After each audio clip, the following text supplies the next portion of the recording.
channel or welcome back to my channel. My name is Andy, sometimes Mouse, and I talk about books and book-related things, and today I'm giving you my August TBR. Fair warning, I have been super out of breath all morning. I don't know what's going on. I think it's my allergies. Let's go ahead and talk about the books that I am going to be reading in August. We are going to start with series continuations, and that is actually a big chunk of the books that I will be reading this month. I'm excited about it. I'm excited to continue reading the books that I want to read. And I had a little bit of a hard time hitting my, read a book from every genre goal this month, but I managed it, but it was a little stressful. First up, we have Witches Abroad by Terry Pratchett. This is the 12th book in the Discworld series, and I think it is the first one about the witches. Well, maybe not the first one. I don't know. Once upon a time, there was a fairy godmother named Desiderata who had a good heart, a wise head, and poor planning skills, which unfortunately left Princess Imberella in the care of her other, not so good and wise, godmother when death came for Desiderata. So now it's up to Magrat Garlick, Granny Weatherwax, and Nanny Og to hop on broomsticks and make for far distant Genua to ensure the servant girl doesn't marry the prince. But the road is bumpy, and along the way the trio of witches encounters the occasional vampire, werewolf, and falling house. The trouble really begins when these reluctant foster godmothers arrive and must outwit their power-hungry counterpart, who will stop at nothing to achieve a proper happy ending, even if it means destroying a kingdom. This feels very like Sleeping Beauty remake, which makes sense. The Discworld books are supposed to be these parodies of other books, right? Next up, we have the God Killer trilogy by Hannah Kaner. The third book is finally out, so I will be reading that, but I'm going to tell you only about the first book, so as not to spoil anything. Kissen's family were killed by zealots of a fire god. Now she makes a living killing gods and enjoys it. That is, until she finds a god she cannot kill. Sketty, a god of white lies, has somehow bound himself to a young noble, and they are both on the run from unknown assassins. Joined by a disillusioned knight on a secret quest, they must travel to the ruined city of Blenraden, where the last of the wild gods reside, to each beg a favor. Pursued by demons and in the midst of a burgeoning civil war, they will all face a reckoning. Something is rotting at the heart of the world, and they are the only ones who can stop it. Because of course they're the only ones who can stop it. Who else would be the ones that can stop it, you know? Next up, we have Emily Wilde's Whatever, books 1 through 3 by Heather Fawcett. It's like Emily Wilde's Encyclopedia of Fairies, Emily Wilde's Map of Something, those things. I will be rereading the first book, which I got as an advanced reader copy a very long time ago, and then I will be reading the second and third book for the first time. Cambridge professor Emily Wilde is good at many things. She is the foremost expert on the study of fairies. She's a genius scholar and meticulous researcher. But Emily Wilde is not good at people. She can never make small talk at a party or even get invited to one. So when she arrives in the village that she plans to do research in, Emily has no intention of befriending the gruff townsfolk. And she also doesn't want to spend time with another new arrival, a handsome guy who manages to charm the townsfolk and get in the middle of her research. But as Emily gets closer and closer to uncovering the secrets of the hidden ones, the most elusive of all fairies, lurking in the shadowy forest outside of town, she also finds herself on the trail of another mystery. Who is this newcomer Wendell Bumblebee, and what does he really want? To find the answer, she'll have to unlock the greatest mystery of all, her own heart. It's fantasy romance, so you know. Next and lastly on my series continuation list, I will be rereading I Feed Her to the Beast, and then I will read the sequel. It's I Feed Her to the Beast and the Beast Feeds Me, I think.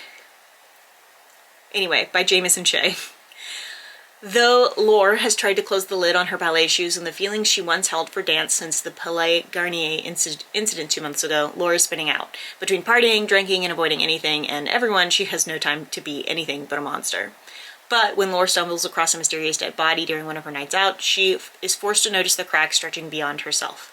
Below the streets of Paris, Elysium is dying, and Acheron and Leith's influence is spilling into the streets like a blight. Laure isn't the only of Elysium's beasts to rise from the ruins of Palais Garnier, and someone is mobilizing an army of monsters with greater plans than Laure, Andor, and Keturah could have ever guessed. While Laure is warring between her wants and Acheron's ever-demanding appetite, she and her circle of monsters are left to reckon with the not-so-simple, how do you save yourself from oblivion? I had really high expectations for the first book when I initially read it, and I think I liked it, but it wasn't as good as I expected it to be, you know? So, we will see. Next up, we have Romantic Comedy by Curtis Sittenfeld. This is a romance book, obviously. This book is about Sally Mills, who is a sketch writer for the Night Owls. She's got a great career, and she's kind of abandoned the search for love and close relationships because she's got it with what she wants. Everything else that she wants, she's got it, so she's kind of not worried about love. However, her friend and fellow writer starts dating someone who is glamorous and wonderful. She feels very annoyed because she kind of feels like left out of this group that she wants, that like of couples that are famous. So she starts writing her annoyance into a sketch, poking fun at the phenomenon while underscoring how unlikely it is that the reverse would ever happen for a woman. That being like that he got brought into the like group of elusive like famous people in society and stuff, and how for a woman it probably wouldn't happen that way. Enter Noah Brewster, a pop music sensation with a reputation for dating models. He signed on as both host and musical guest for the week's show. Dazzled by his charms, Sally hits it off with Noah instantly, and they collaborate on one sketch after another. She begins to wonder whether there might actually be sparks flying. But this isn't a romantic comedy, it's real life. And in real life, someone like him would never date someone like her. Right? My sister-in-law recommended this book to me, so we will see. It seems, I don't know that she had read it, but I think somebody had recommended it to her, and so we will see. You guys know romance is not my shtick. So next up we have Immortal Longings by Chloe Gong. This is a fantasy book. I've read books from Chloe Gong before and I enjoyed most of them, so This is about the kingdom of Talon, where every year, thousands will flock to the capital twin cities where the palace hosts a set of games. Competitors fight to the death to win unimaginable riches. Princess Kala Tuolimi lurks in hiding. 5 years ago, a massacre killed her parents and left the palace of Air empty, and she was the one who did it. Before King Kasa's forces in Sand King catch her, she plans to finish the job and bring down the monarchy. Enter Anton Makusa. Her reclusive uncle always greets the victor of the game, so if she wins, she could see her opportunity at last to kill him. Then we have an exiled aristocrat, Anton Makusa. His childhood love has lain in a coma since they were both ousted from the palace, and he's deep in debt trying to keep her alive. Thankfully, he's one of the best jumpers, jumping from body to body. It's the point of the games. Fitting from body to body at will. His last chance at saving her is entering the games and winning.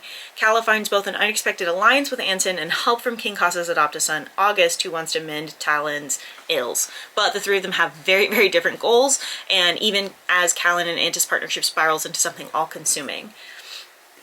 Before the games close, Kala must decide what she's playing for, her lover or her kingdom. Girl, play for your kingdom, the fuck?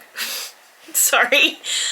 Next, we have Sister Snake by Amanda Lecoe. This is a contemporary fantasy, and it's about a Chinese myth that I actually know about and really like the story of. So, sisterhood is difficult for Sue and Emerald. Sue leads a sheltered, moneyed life as the picture-perfect wife of a conservative politician in Singapore. Emerald is a nihilistic sugar baby in New York, living from whim to whim as she freely uses her beauty and charms to make ends meet, but they share a secret. They once were snakes, basking under the full moon in Tang Dynasty, China. 1,000 years later, their mysterious history is the only thing still binding them together. When Emerald experiences a violent encounter in Central Park and Sue boards the next flight to New York, the two reach a tenuous reconciliation for the first time in decades.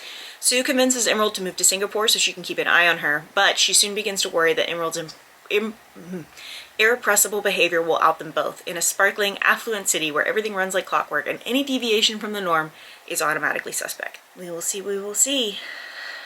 Next up, we have The Emily Adventures by Martha Wells. This is a fantasy sci-fi fantasy book set. It's two novellas that have been paired together as one book.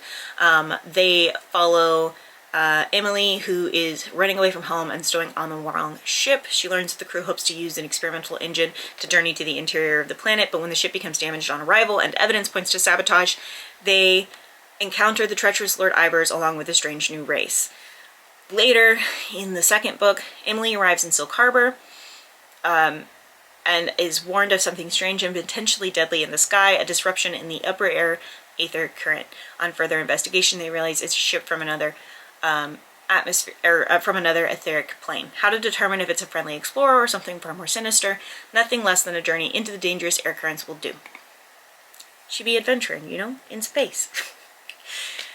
Next up, we have The Listeners by Maggie Stiefvater. This is my historical pick. I was so happy when I saw that this was historical because I was like, what historical book am I even going to read?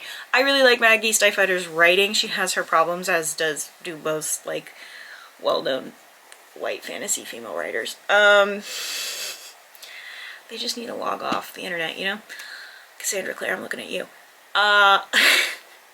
Anyway. January 1942, the Avalon Hotel in Fall has always offered elegant luxury in the wilds of West Virginia, its mountain Sweetwater washing away all of high society's troubles. Local girl turned general manager June Porter Hudson has guided the Avalon skillfully through the first pangs of war.